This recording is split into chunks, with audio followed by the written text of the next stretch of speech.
when one is with children. I think that's psychology, isn't it? Definitely a part of it. I'm not a psychologist, but I'm sure they might sort of want to categorize it, put it into, different kinds of language. But I think your language suits the nature of my understanding of Montessori in my limited capacity. Oh, good, because my nose. Oh. So awful to have an itchy nose. People have itchy noses, You're allowed to scratch on TV. Not as badly as I had it. Oh. Okay, you've got a minute to wrap it up. I don't know. What else? You want to do it like a sum up of, where did I write that down? A summing up of what Montessori is about, or?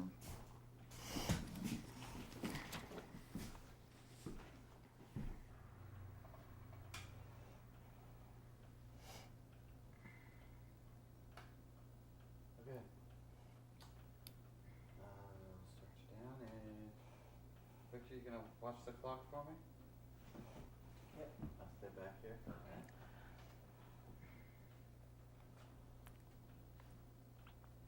Mary Michelle, you won't have time to look for a time too. You have a minute to go. All right.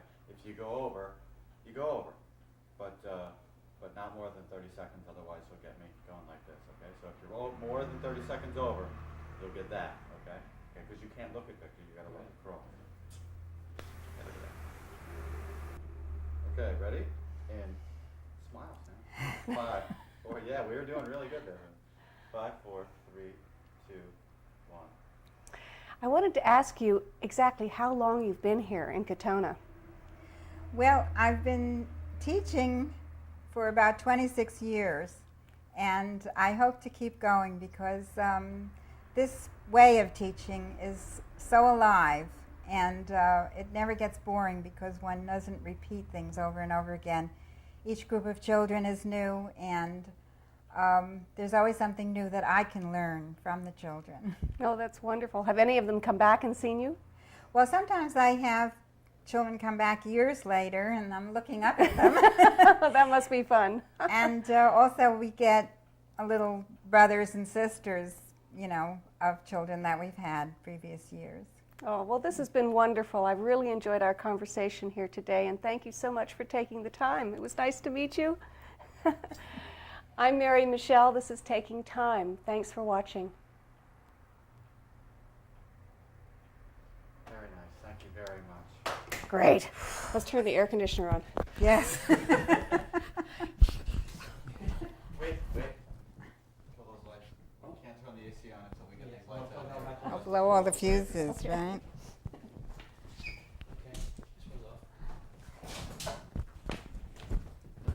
Oh, well, you may need the lights to do the painting. We will. We'll get it. All right.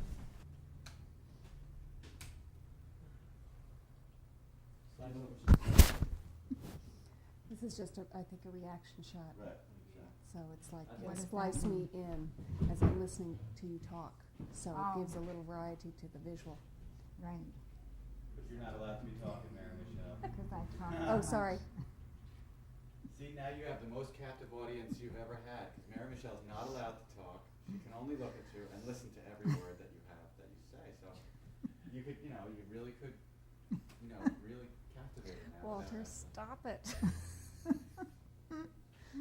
Okay, now, serious.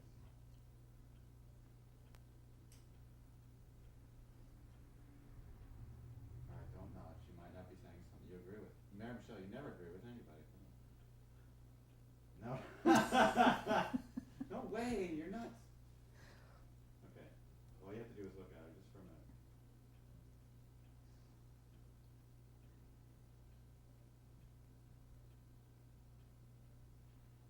That's the hardest thing you have to do today, I hope, Mary Michelle.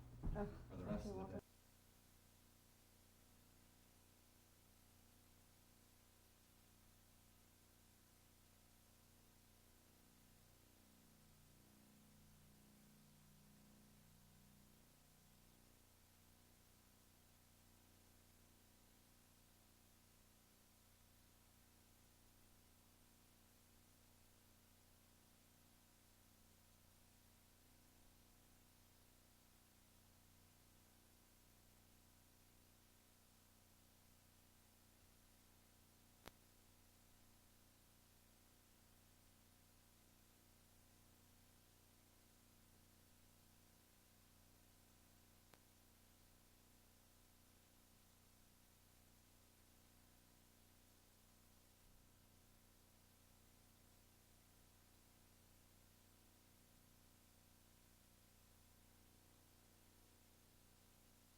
Ken, Patton, Ken Patton. Thank you. And you are?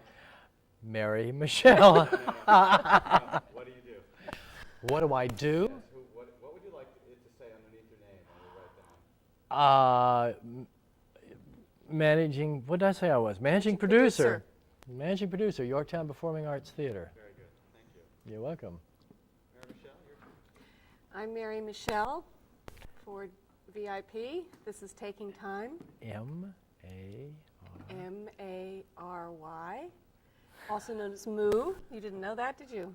Well, we have it on tape now. So everybody's gonna know. Everybody's going to know. Moo? Do you think it's possible to get a glass of water? Is there such a thing? Correct me, I'll grab it. You go to the office. Hello, I'm Mary Michelle, and you're not. Well, Right. Mary Michelle, if you want to step outside, you'll... Do you want some air conditioner on? No, You it's sure? fine, really. Really, we can't. It's noisy. Oh, okay. You're a trooper, Mary Michelle, you really are. He's a smartass, isn't he? He really is. He's a sweetheart. He is a Is he? sweetheart. He's a Catholic schoolboy. Uh-oh, God, that's the worst kind. Oh, deviant, total deviants, yeah. Okay. Ready? Okay, You're rustling. I'm wrestling. Sorry. How your mic is? Can you pull your lapel over? That's how you expose the mic. Mary, why don't you run it up your blouse and put it right there? That's what he's embarrassed to do. No, it's okay. Would it be is it better for you if it's on her black, on the black? I mean, all. Well, I don't have a place to put it on the black, really. It's okay. It's all right. All right. Maybe we could experiment. Let's go. Victor, hold tight. Get in there. Duke it out with Mary Michelle. Get that wire there. Do you realize how many novenas you'd have to say if you did that? Okay. Come on, let's go, guys. Join the Knights of Columbus. In 5, 4, 3, 2. This is Mary Michelle, and this is Taking Time for WVIP. I'm here today with Ken Patton. He's the managing producer for the Yorktown Performing Arts Theater Center. Is that right? Performing Arts Theater. Theater, okay. I wanted to ask you about your background and how you came to be the managing producer of this theater. Well, gosh, it was about a year ago in January, February, I had heard that, can we start that over? I'm sorry. Whatever you like. Whatever you like.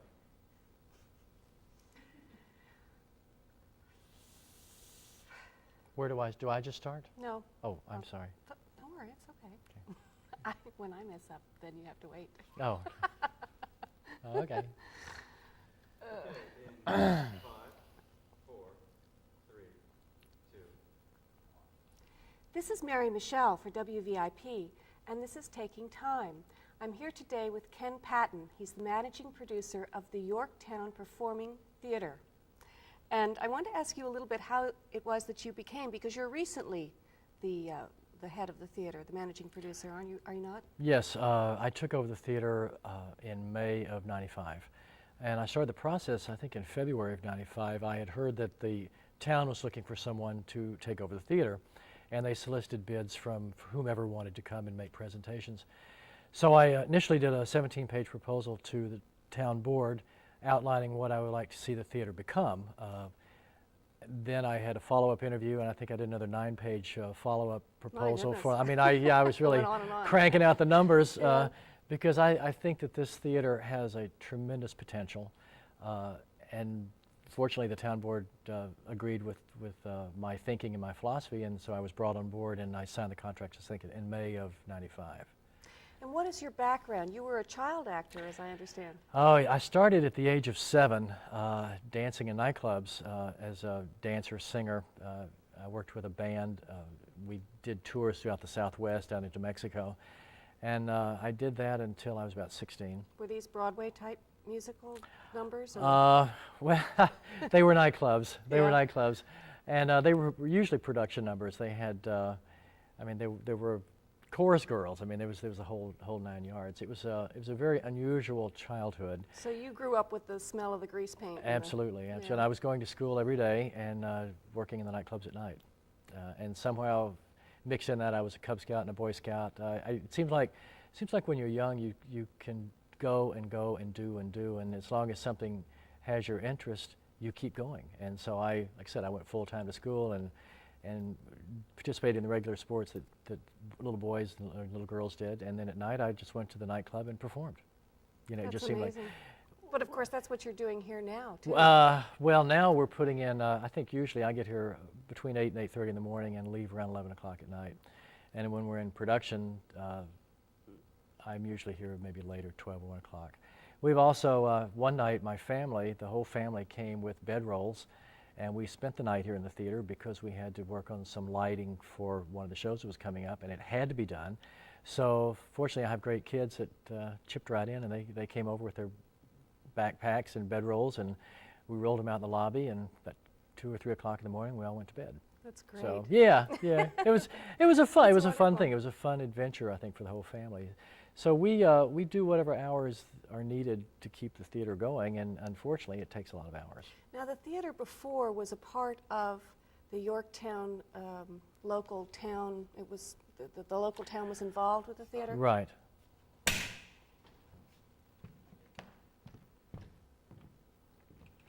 going to ask you to ask that question again, Mary.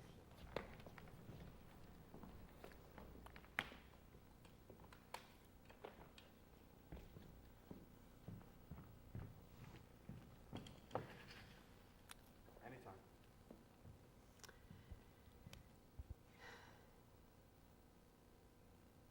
The theater before was involved with the town, the local town government. There was in some capacity, the town was Right. involved with this. Could you explain Yes, that? sure. Before I came on board, the town had an employee who ran the theater and received a salary and medical benefits and so forth, and I believe he had an assistant who was also on the town payroll. I think due to a lot of the towns and villages, and not only in Westchester but probably all over the country, are becoming very conservative. They're looking for ways to cut costs. They're looking for ways to cut taxes. Yorktowners certainly need ways to cut taxes. There are high taxes here. So their idea was to make the theater self-sustaining. And so what I am literally is an independent contractor who runs the theater. It's still owned by the town, but I pay a rent to the town. I am totally on my own, totally self-sufficient. And it makes it a lot more difficult. I think, first of all, you need to have the involvement of the town just to have their interest and to know that they're behind you 100%. It's more difficult when you're trying to go on it, do it all by yourself because... And you're doing a lot with the town, seniors and Yes, children and all different kinds of projects you have going on Absolutely. here. Well, I want the theater, first of all, I want it to become a performing arts center. Because I think there should be a lot more here than musical theater. And in the past, it was primarily musical theater and children's productions. We've had classical music in here last December. We're working on the beginning of a youth symphony. We want to have a teen repertory company. We want to have our musicals. We're doing our first straight play, dramatic play in October. So we're trying to expand the theater and make it a performing arts center for not just Yorktowners, but all of northern Westchester. At the Youth Symphony, for example, there's really not a venue for very talented young musicians in this area. My daughter was a member of the Westchester Strings, and she had to go down to White Plains for her rehearsals. She plays the violin. How wonderful it would have been, or can still be, for Erica if she can perform here at the Yorktown Performing Arts Youth Symphony.